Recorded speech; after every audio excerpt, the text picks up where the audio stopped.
Stop for a moment. How sure are you that you truly know yourself? George Gurdjieff, the controversial 20th century philosopher and mystic, made a stunning claim. Most of us are simply not humans. He argued that we live in a state of sleep, that we walk, we work, we love and fight, but all of it happens on autopilot, without a genuine self-awareness or conscious intention.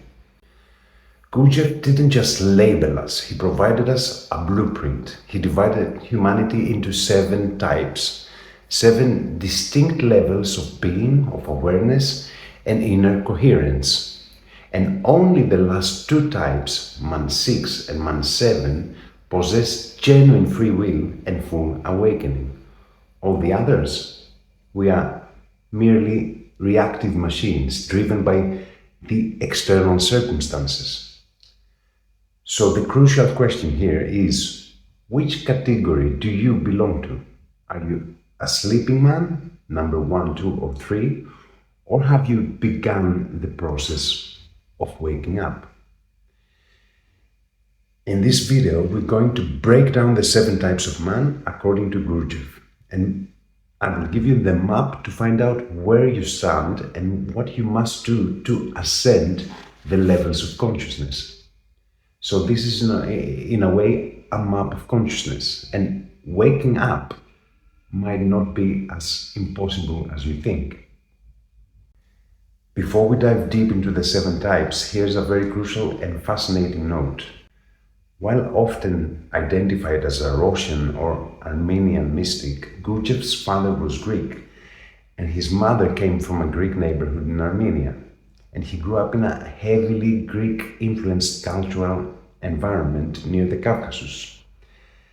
The reason why: his family, like many other Greeks, had been forced to leave Constantinople and Anatolia due to the systematic persecutions and massacres of Greek populations by the Ottomans throughout the 19th century. They fled to the safety of the Russian Empire, settling in the Armenian region of Kars.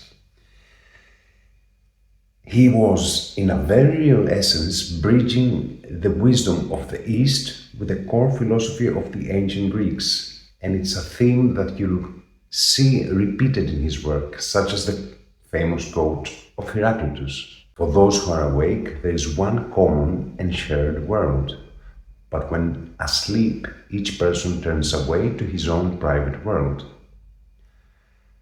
Gurdjieff's teaching is directly rooted in the Heraclitean thought, where waking signifies awareness of the common objective reality, which is the logos, and sleep signifies immersion in the private subjective illusion. This connection to the ancient Hellenic wisdom is fundamental to understand his work. Now let's explore the 7 types of man. There are 7 categories of people, each corresponding to a different stage of evolution, perception, and realization. And the division of man into 7 categories, or 7 numbers, explains thousands of things that otherwise cannot be understood. This division helps us to understand the relativity as we see it in people, meaning how things are understood and perceived depending on the type of person, the perspective through which each category of people views things. And in parallel with this, all internal and external manifestations of human beings, everything that belongs to humans and everything created by them, arts, politics, sciences, music, and so on, are also divided into 7 categories. Gurdjieff calls the lower levels subjective and the higher ones objective. There is therefore the subjective human, who lives in lives and illusions, and what he creates is a product of his state of consciousness. And then there is the objective human, who produces work with a capital W. And this is something that is also explained to us through the Greek God Pan, the goat-shaped god, that he's goat-shaped in his lower part, and divine and smooth in his upper part. This represents the true word and the false word, the true logos and the false logos, all coexisting. Pan in Greek literally means everything, and it embodies on the human level instincts, impulses, drives, motives, desires, stagnation, growth, absolutely everything. Naturally, the lower the state of consciousness, the more tragedies a person that is immersed in delusions will experience. This is cause and effect, and I think that we see this daily, even if we never realize it. The universe we live in is mathematical. Every move we make, whether this move is mental or physical, creates corresponding sequences. I teach that when it rains, the pavement gets wet. Gurdjieff. And so we live in days where the vast majority is submerged in collective delusion and dismiss the awakened minority as crazy. Yet what the non-sleeping person perceives is not chaos, but the relentless operation of mathematical and immutable cosmic law. Gurdjieff says, everything depends on everything else. Everything is connected.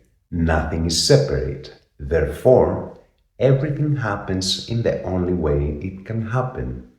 If people were different, everything would be different. But people are as they are, so things are as they are. Every person is born as either number 1, number 2, or number 3. This is the category of the prisoner of Plato's cave, in the Plato's cave allegory. Some can break their chains and some cannot. Let's look at these 7 types. The 7 types of man. Type 1, the mechanical man. The mechanical man is a type of automaton who acts impulsively without any awareness of his life purpose. He is a prisoner of his immediate desires and needs without understanding the consequences of his actions. The center of gravity of his psychic life lies in the moving center. This is the man of the physical body, in whom the motor and instinctive functions prevail over the emotional and logical functions. Type 2, the emotional man. The center of gravity of his psychic life lies in the emotional center. It is the person in whom emotional functions prevail over all others. This is the man of feeling. Emotion dominates his life, preventing him from seeing the world objectively and clearly. And this person is often in danger of emotional collapse. Type 3, the intellectual man. One who places excessive emphasis on logic and intellect. These individuals live almost exclusively in the world of their thinking, and they are detached from their feelings and body. The functions of thought gain the upper hand over the moving, instinctive, and emotional functions. It is the man of cold logic, the so-called rationalist, who examines everything through theories, but without having crossed the barrier of self-observation. Type 4, the man who has begun to understand. This person has begun to understand himself and his limits. He pursues a deeper awareness of himself and the world. And this man is not born this way. He becomes four only as a result of his conscious efforts. His psychic centers begin to balance, and he has a permanent center of gravity regarding his ideas and his work, and he's starting to know where he is going. Type 5, the objective man. This is an individual who is now able to perceive and understand reality without prejudices, beliefs, or ideologies, and he's able to observe the world with a neutral eye, developing impartiality and objectivity. And he's the one who has reached the point of the observer. He perceives unity, understands where he or she has to go, but has not yet reached this point. Type 6, the conscious man. Type 6 has reached a high level of consciousness, and these people are able to perceive the world authentically and without external influences or delusions. Man 6 is very close to man number 7. He differs only in the fact that some of his qualities have not yet become permanent. Type 7, the awakened man.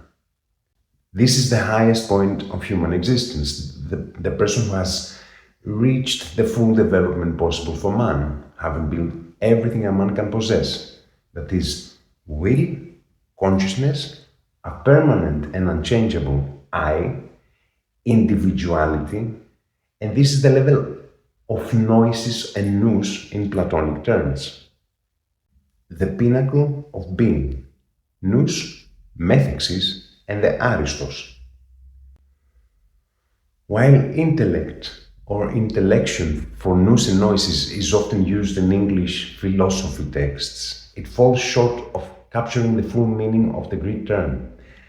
The English word intellect typically refers to analytical thought, reasoning, and the faculty of the mind that processes data and forms concepts. But this is similar to Plato's level of diania, or Gurdjieff's man number 3. In Platonic and Neoplatonic, for example, Plotinus, and by extension, Gurdjieff's thought, Nous signifies a much higher and more direct faculty. Nous. This is the highest faculty of the mind or soul. It is the capacity for direct, non-discursive apprehension of truth and reality. It is intuition, pure insight, and spiritual mind. It is the ability to grasp the forms, Plato's world of ideas, directly. Noises. This is the act or process corresponding to Nous. It is a direct apprehension, an immediate intuition, or pure contemplation. Crucially, it includes methexis, and methexis means participation. Through methexis, the soul does not just observe the ideas, you become the ideas. And this is the absolute level of freedom. The goal is to reach this level of the awakened man, which is type 7. Only when we understand man number 7 and his qualities to some extent, only then we can understand the gradual stages through which we can approach this level. And that is to understand the process of development that is possible and available to us. And the map for this is Plato's world of ideas and the cultivation of virtue to become the Aristos. Defining Aristos and the reversal of Aristokratia. The term Aristos is the philosophical goal of human striving. Aristos is the superlative of the Greek adjective agathos, which means good. Therefore, Aristos means the best, the most excellent, or the finest. To become Aristos, it is not merely to be morally good, but to reach the peak of human potential, to have attained the highest degree of arete, which is excellence or virtue. Arete represents the fullest capacity of the soul that is achieved through a conscious development and inner harmony. So the original meaning, the meaning of the word that it's been described by Plato, Heraclitus, Gurdjieff, all the philosophers of Aristokratia, it's the rule by the Aristo, the rule by the truly conscious, qualified, and virtuous individuals, which is the type 7, who govern themselves by Nous, where the other side is the rule by a privileged class defined by birthright, wealth, or inherited status, regardless of internal quality. So the modern term of the word describes an inversion, ruled by the unexamined and often mechanical self rather than ruled by the self-mastered individual.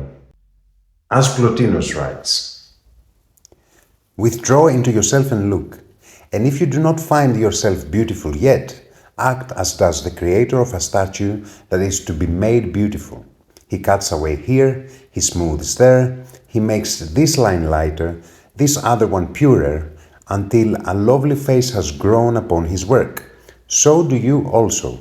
Cut away all that is excessive, straighten all that is crooked, bring light to all that is overcast, labor to make all one glow of beauty, and never cease chiseling your statue, until there shall shine out on you from it the godlike splendor of virtue, until you shall see the perfect goodness surely established in the stainless shrine." Plotinus. So these people are constantly in a state of deep connection with their higher self and experience a sense of unity with the universe. Let's end this part of the video with a question. And let me ask a tricky question here, because it is not only the word aristocrat that has a reversed or totally twisted meaning, but many, many, many words.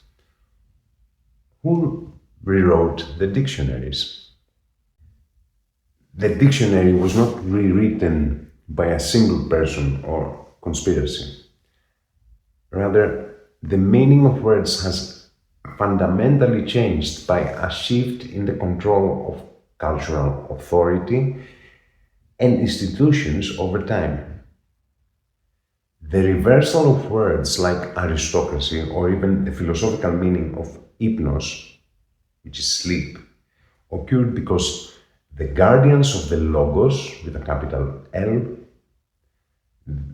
the guardians of language and reason and consciousness, changed hands, moving from those who sought after objective truth, which is Gnosis, to those who sought social control and subjective power, which is, in Plato's terms, the level of pistis and eikasia, and the Diana.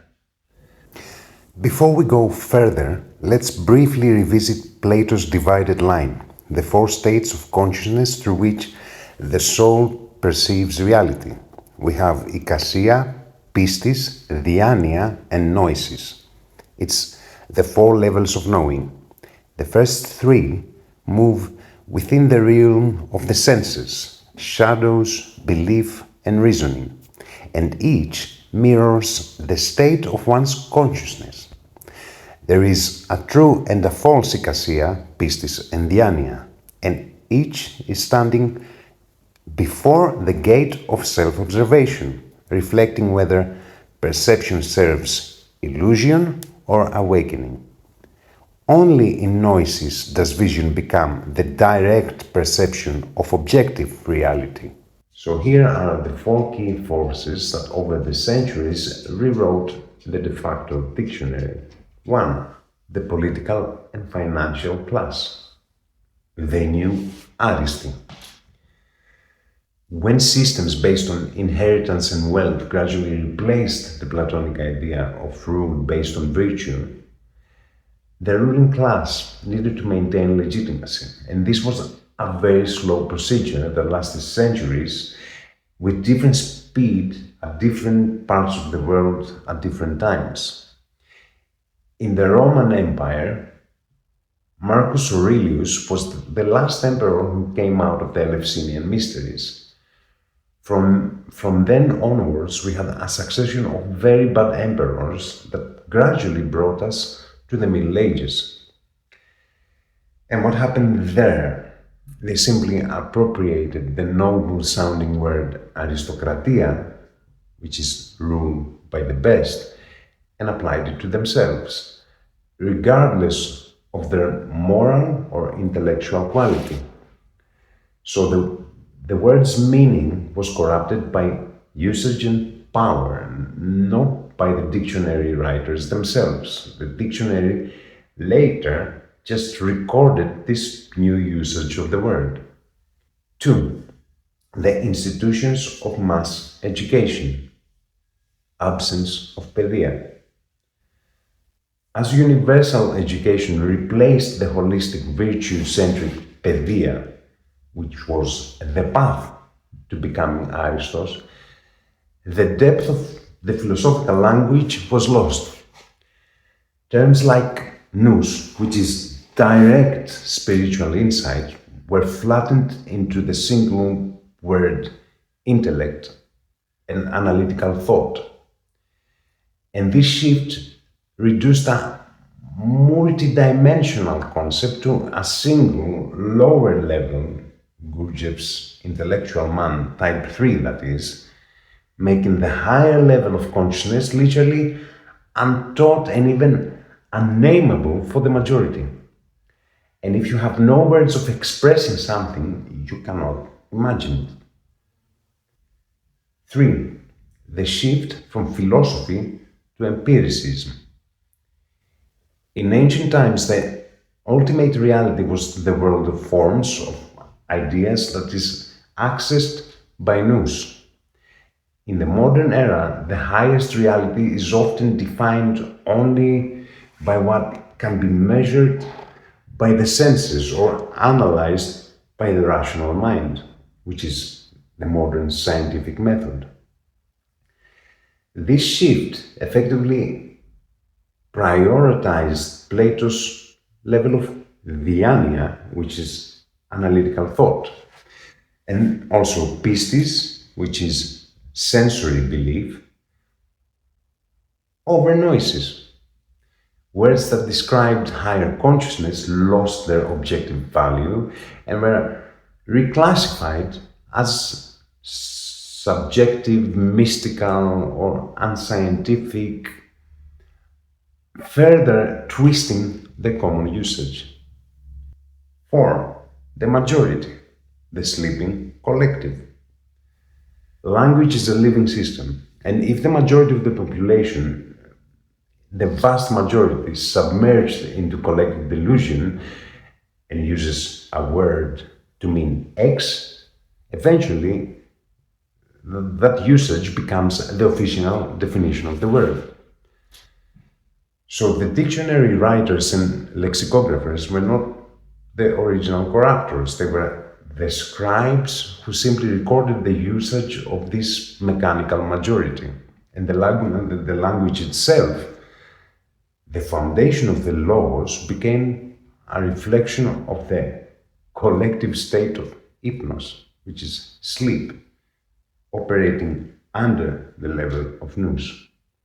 So the dictionaries were written by the gradual ascendancy of the mechanical and unexamined self, of the man number 1, 2, and 3 into positions of cultural and political authority. The true Aristi lost control of the language to the masses and the powerful, whose consciousness only functions at the lower levels of the divided line of Plato. The fight for consciousness, the fight for nous, is fundamentally a fight for the true meaning of the world. Let's dig in this a little bit deeper. Something that is totally overlooked, yet it is a central aspect of Gurdjieff's teaching. His views on language and the corruption of meaning go far beyond linguistics. They strike at the heart of how human consciousness degenerates. And this is something that Socrates was pointing at too, especially on Heraclitus, Plato's work. Let's unpack this carefully. For Gurdjieff, language is not just a tool of communication. It is the embodiment of thought and a crystallization of the level of being of those who use it. As humanity's consciousness degraded, so did its language. And he said that words which once pointed to objective realities, vibrational, cosmic, and ontological realities, gradually lost their precision and power. And the result, people began to speak mechanically, not knowing the true meaning of the words they actually used. The very words which could once convey real understanding have lost their meaning. The language of modern man expresses nothing real. It merely reflects his subjective illusions. Gurdjieff. In the book In Search of the Miraculous, Gurdjieff ridicules the modern dictionary as a monument of collective sleep. And he says that when one looks up the meaning of a word in a dictionary, one finds only circular definitions, one subjective word defined by another equally subjective one, so that the whole meaning collapses into endless relativity. Take any dictionary and see how every word is defined through others which themselves need definition. Modern thought is built upon this circularity. Men no longer know what they are talking about. Gurdjieff. This circular trap reflects the loss of what he called objective language, ancient forms of symbolic writing or language that encoded real knowledge in an exact mathematical way. Gurdjieff divided speech into two kinds: the subjective language, the language of the ordinary people, born from mechanical association. Its words change meaning with mood, culture, ideology, or even convenience. And this corresponds to what he called the sleeping man. And then objective language, the language of conscious beings, where each word corresponds to a definite reality or law. And it does not change. Its structure mirrors the structure of the cosmos. In objective language, each word has one meaning and always the same meaning. Such a language cannot arise in ordinary humanity because meaning shifts as being falls. Gurdjieff. He explained that such languages existed in the remote past in ancient esoteric schools, and that fragments of it survived in symbols, myth, and sacred geometry. And this is exactly what Socrates is also saying. Gurdjieff often used the example of religious and philosophical words that became corrupted. Words like faith, love, being, soul, God, and so on. Originally, they were experiential terms referring to inner states accessible through practice, and in time, they became abstract labels divorced from any inner verification. And this is why, he said, humanity lost the capacity to think consciously.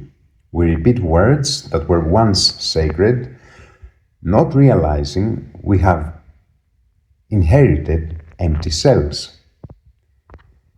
People speak of faith or love and believe they understand, but in reality, they use words whose content has long vanished. Gurdjieff. To restore the meaning of words, one must raise the level of being and not just study philology. For Gurdjieff, the transformation of language begins with self-observation. As a man awakens, he begins to speak from being and not from association.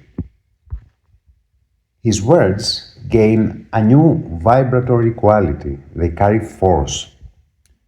Only a man who is can speak the truth.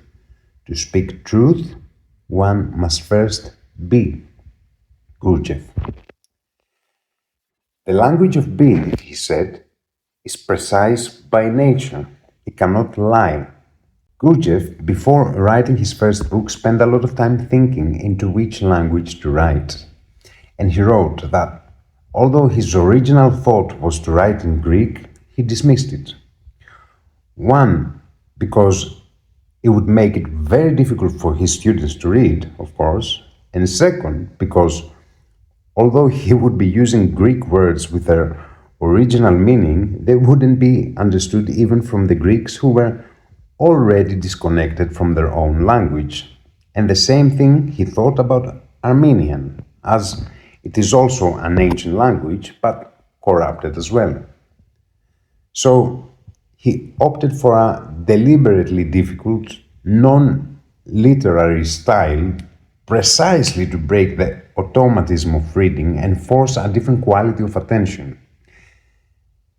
The form of the language itself becomes part of the shock. It's very difficult to read Gurdjieff, very difficult. So this entire vision resonates with the ancient Greek intuition of logos.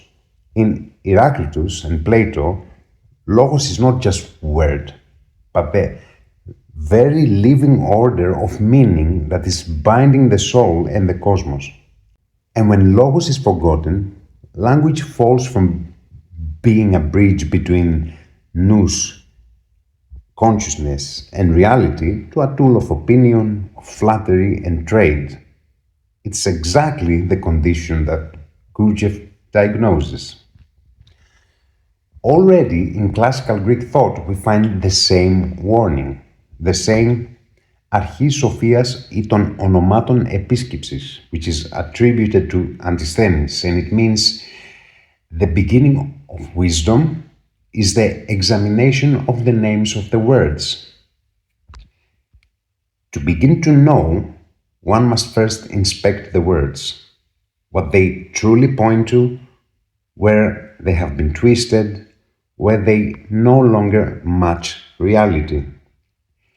And this is the Greek ancestor of Gurdjieff's critique of corrupted language. And this is something that he knew very, very, very well. And it is true. If you have access to an ancient language, for example, I have modern Greek dictionaries and ancient Greek dictionaries.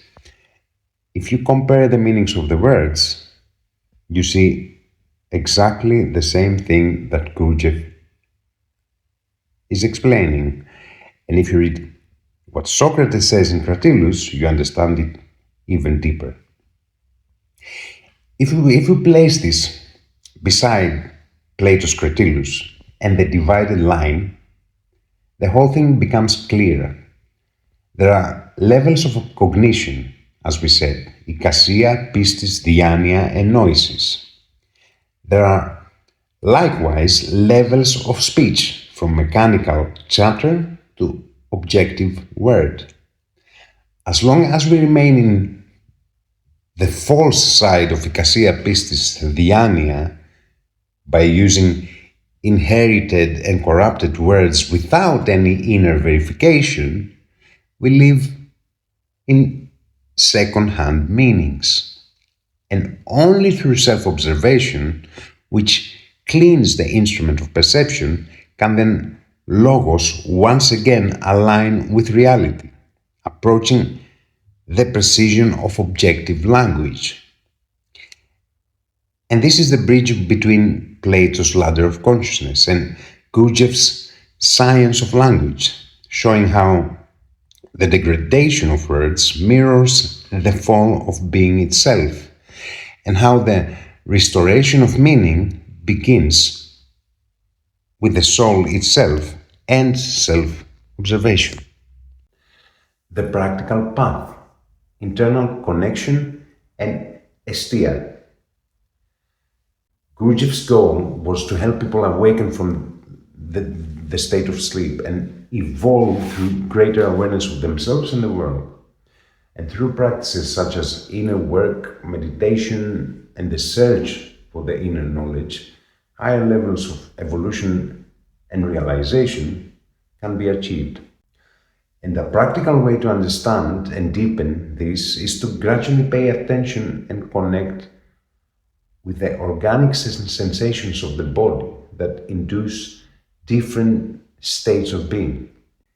Initially, it is natural to be disconnected, as we have learned to be absorbed in our thoughts and reactions and not to feel our bodily tensions or all the combinations that can arise from these imbalances. For example, all the characteristics of the types 1 up to 3. A few years ago, I won't go into detail about what happened, but I will tell you this because it was an amazing experience. I was very upset about something that happened.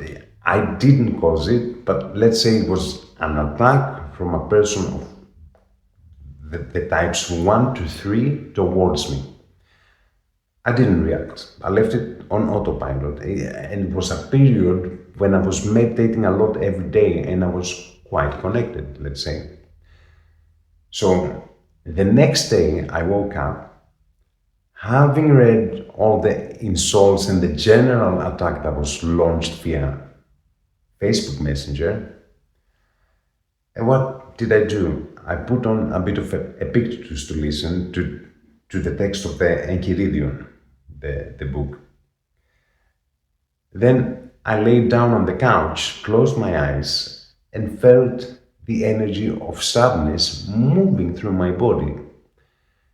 As I began to observe this moment, I stopped it and mentally said to myself, hold on a minute, this, what you are feeling now, it is not yours. So I threw it in the trash and continued my day, and I was fine. And this is what Epictetus says. People are disturbed not by things that happen, but by their opinions about things that happen. Surely, you have felt this sensation of the wave, what we call a flare-up, either when we get angry or when sadness starts creeping in. Well, the truth is that we can completely control these things. So when someone can understand and start moving into a more centered state in which their different parts, their thoughts, their reactions, and their sensations are more connected, they begin to approach the being of man number 4. So if this centered state reaches the point where it can be maintained or induced at will, with the understanding required to do so, one will begin to approach the being of man 5 and so on. Because without a maintained and centered state, the higher energies cannot enter and establish themselves, which are required for further and higher understanding and being. And all previous states, types 1, 2, 3, 4, 4 is the limit, are literally a waste of energy. We consume ourselves daily in useless things and lose energy that we can actually use for something very powerful and very creative. That is will. So, for Gurdjieff, the highest goal one can have is to first develop and maintain this state of connection under all life circumstances. And this goal becomes the cornerstone of any other goal one might have. Now, which Greek deity from Olympus represents this state of connection that Gurdjieff is speaking about? It's Hestia. Socrates tells us in Plato's Phaedrus that Zeus, he says, in the heavens, leading his chariot, goes first, setting everything in order, and the gods and demons follow him in 11 parts. Because he says, and pay attention here, that Hestia remains alone in the house of the gods. The other gods who have their order within the number 12 go forth according to the order to which each one belongs. So, Hestia in Greek means also focus. Estiasmenos is when I am focused. It is directly connected to the goddess Hestia. And then, once this stillness and focus has been achieved, then if you need to, you can become Ares, which is the god of war. Where you need to become Hephaestus, you can become Hephaestus. When you need to become Aphrodite, you will become Aphrodite. Where you need to be Athena, you will become Athena. And all the in-betweens and so on. Everything is within us, waiting for us to awaken it. So the Greek gods are archetypes. Understanding the qualities of each god is understanding the qualities that are inside us, dormant. A possible danger, a possible delusion here, which is also a tremendous danger in spiritual work, is that one might think they have the being of man, number 4 to 7.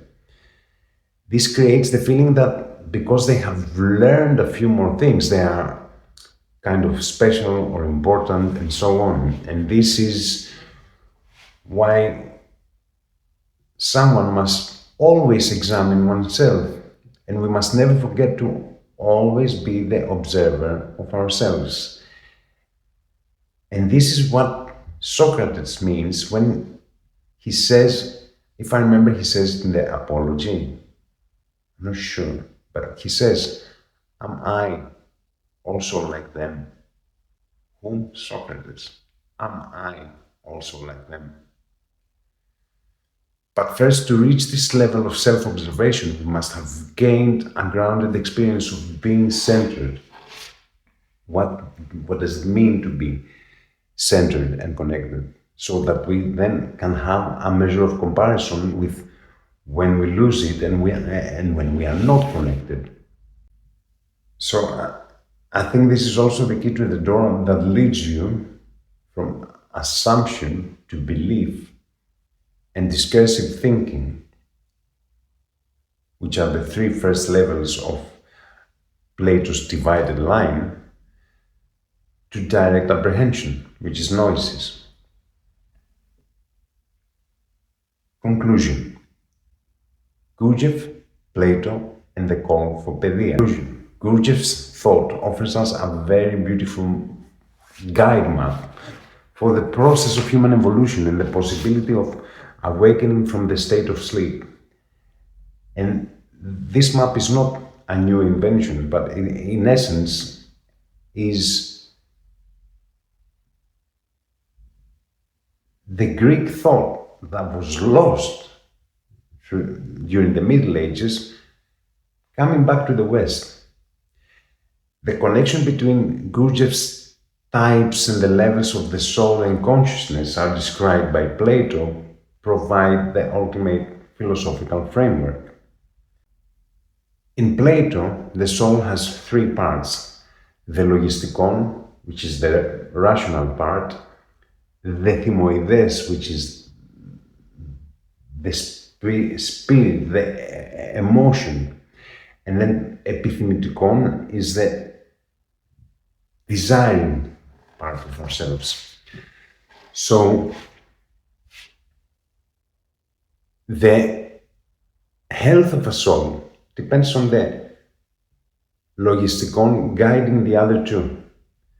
So these three parts of the soul aligns perfectly with Gurdjieff's categories of being.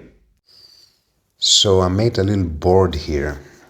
So we have Plato and Gurdjieff, the ladder of consciousness. So we have Gurdjieff's types from man 1 to man 4, which is where the change of perception happens. And then we have the parts of the soul, according to Plato, the epithemitikon, which is man number 1, who operates completely unconsciously and only serving his immediate needs. And this man operates under ikasia and lives in shadows and all the sensory illusions. Man number 2, it's the thymoides, the spirited part, which is the pistis and belief. He accepts dogmas without inner verification. He is feeding by his sentiments. Then we have man number 3, and man number 3 operates with he's lost in his thoughts, and he can be trapped in theories and ideological thinking, and he can be a scientist, he can be even a philosopher, an academic, but he lives a totally unobserved life. He never actually observes the way he operates. And then man number 4, which is the logistikon that is awakening, is the transition between pistis, diania, and ikasia, and it's the beginning of conscious effort and inner balance.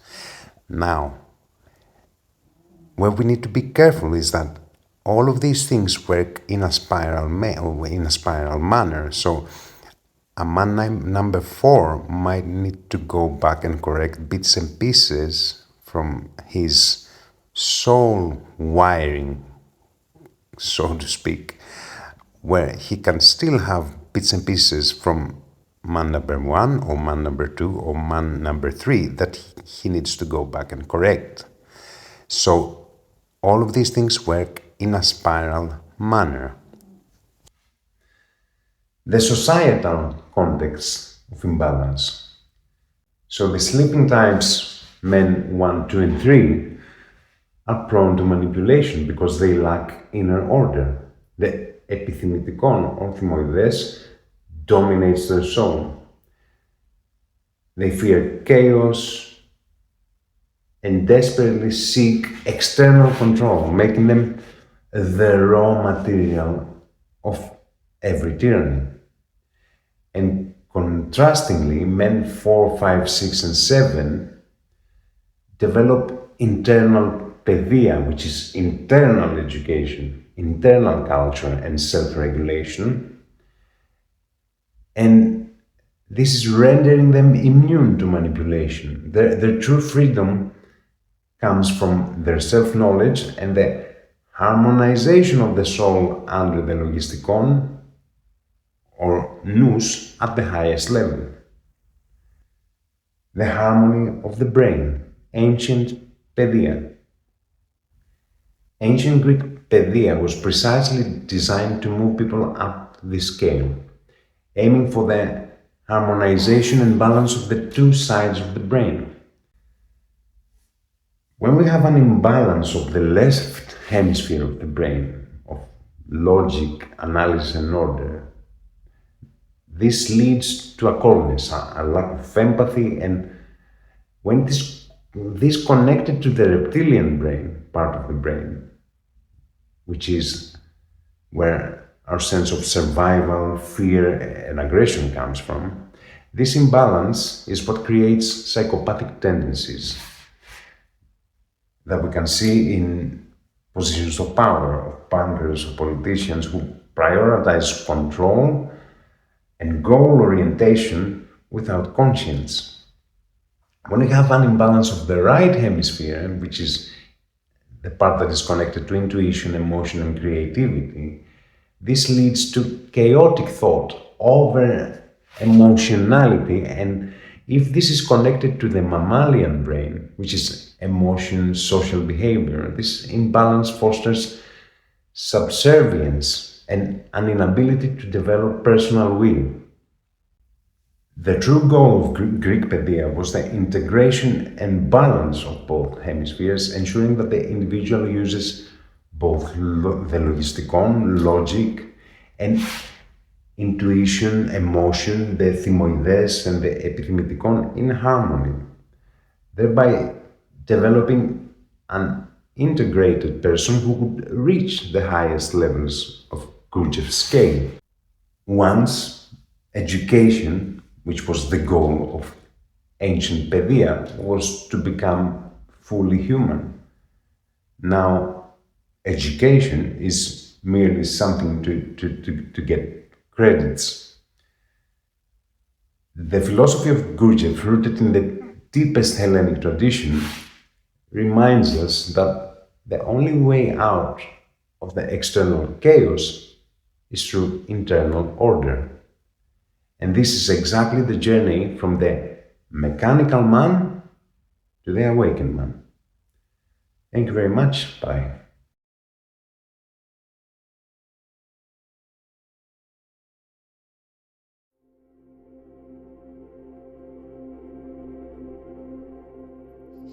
Στον πλατωνικό διάλογο Φέδρο, ο Σοκράτης περπατά με το φίλο του τον Φέδρο πλάι στις όχθες του ποταμού Ηλισσού, έξω από τα τείχη της Αθήνας. Είναι μεσημέρι, ο ήλιος λάμπει και τα τζιτζίκια τραγουδούν δυνατά. Οι δυο τους κάθονται κάτω από τη δροσερή σκιά ενός πλάτανου για να ξαποστάσουν. Αρχίζουν να συζητούν τότε για ένα λόγο περί έρωτος που ο Φέδρος είχε ακούσει το πρωί από το ρήτορα Λυσία. Ο Σοκράτης περιγράφει τη φύση της ανθρώπινης ψυχής, χρησιμοποιώντας ένα μύθο, το μύθο της πτερόεσας ψυχής. Λέει λοιπόν ο Σοκράτης πως οι ψυχές, θεϊκές και ανθρώπινες, ταξιδεύουν στον ουρανό. Κάθε μια απεικονίζεται με φτερωτό άρμα που το σέρνουν δύο άλογα και το οδηγεί ένας ενίοχος. Ο ενίοχος συμβολίζει το λογιστικό, εκείνο το μέρος της ψυχής με το οποίο σκεφτόμαστε και κρίνουμε. Το ένα άλογο είναι το θυμοειδές, που συνδέεται με ορμητικά συναισθήματα όπως αυτό της οργής, και το άλλο είναι το επιθυμητικό, δηλαδή η πηγή των επιθυμιών του σώματός μας, όπως η πείνα και η δίψα. Καθώς ταξιδεύουν οι ψυχές, φτάνουν σε ένα σημείο από όπου είναι ορατή η περιοχή πέρα από τον ουρανό. Εκεί όπου βρίσκεται το πραγματικό, η αλήθεια. Τα άλογα των θεϊκών ψυχών είναι καλά και ήρεμα. Πειθαρχούν στα παραγγέλματα του ενιόχου, ο οποίος κρατά με σιγουριά τα χαλινάρια. Έτσι, οι ψυχές των θεών μπορούν να ατενίσουν ανενόχλητες την ουσία και την αλήθεια των πραγμάτων. Δεν συμβαίνει όμως το ίδιο με τις ανθρώπινες ψυχές. Το ένα τους άλογο, το θυμοειδές, έχει χρώμα λευκό. Το σώμα του είναι αισθητό και καλωδεμένο. Ο αφιένας του ψηλός, η μύτη του γαμψή και τα μάτια του μαύρα. Είναι φιλότιμο, συνετό και σεμενό. Αγαπάει την αλήθεια. Είναι υπάκουο και καθοδηγείται μόνο με το λόγο και το παράγγελμα του ενιόχου. Το άλλο άλογο, το επιθυμητικό, είναι μαύρο και ατίθασο. Το σώμα του είναι στραβό, παχύ και κακοσχηματισμένο. Έχει χοντρό αφιένα, κοντό λαιμό και πλατή πρόσωπο. Έχει μάτια γκριζογάλαζα και αιματώδη. Είναι κουφό. Το άλογο αυτό ρέπει στην ύβρη και την αλαζονία. Δύσκολα υπακούει στα κεντρίσματα και στα χτυπήματα του ενιόχου με το μαστίγιο. Κάποιες ανθρώπινες ψυχές μοιάζουν περισσότερο με τις θεϊκές και οι ενίοχοι τους σηκώνουν το κεφάλι για να δουν ό,τι βρίσκεται πέρα από τον ουρανό. Τα άλογα όμως δεν υπακούν αμέσως σε όλα τα παραγγέλματα. Η προσοχή των ενιόχων αποσπάται από αυτό που βλέπουν και επικεντρώνεται στην καθοδήγηση των αρμάτων τους. Έτσι, αυτές οι ψυχές αντικρίζουν μεγάλο μέρος, αλλά όχι ολόκληρη την αλήθεια. Σε άλλες ανθρώπινες ψυχές, τα άλογα είναι πιο ατίθασα. Δεν πειθαρχούν, δεν συντονίζουν τις κινήσεις τους και έτσι παρασύρουν τα άρματα προς τα κάτω. Οι ηνίοχοι προσπαθούν να τα χαλιναγωγήσουν, τραβώντας δυνατά τα γκέμια. Μόνο για λίγο μπορούν να στρέφουν το κεφάλι στην περιοχή πέρα από τον ουρανό. Γι' αυτό προλαβαίνουν να δουν μόνο μικρό μέρος της αλήθειας. Τέλος, υπάρχουν και κάποιες ψυχές ανθρώπων που τα άλογά τους είναι πολύ άγρια. Χλιμιντρίζουν, αφηνιάζουν, σηκώνονται στα δύο πόδια, πέφτουν το ένα πάνω στο άλλο, ενώ οι νίοχοι προσπαθούν να σταθούν όρθιοι. Όσο και να προσπαθούν, αδυνατούν να ελέγξουν την πορεία των αρμάτων τους. Οι ψυχές ποδοπατιούνται, η μία παρασύρει την άλλη, τα φτερά τους καταστρέφονται και ποτέ, μα ποτέ δεν βλέπουν τίποτα από την αλήθεια.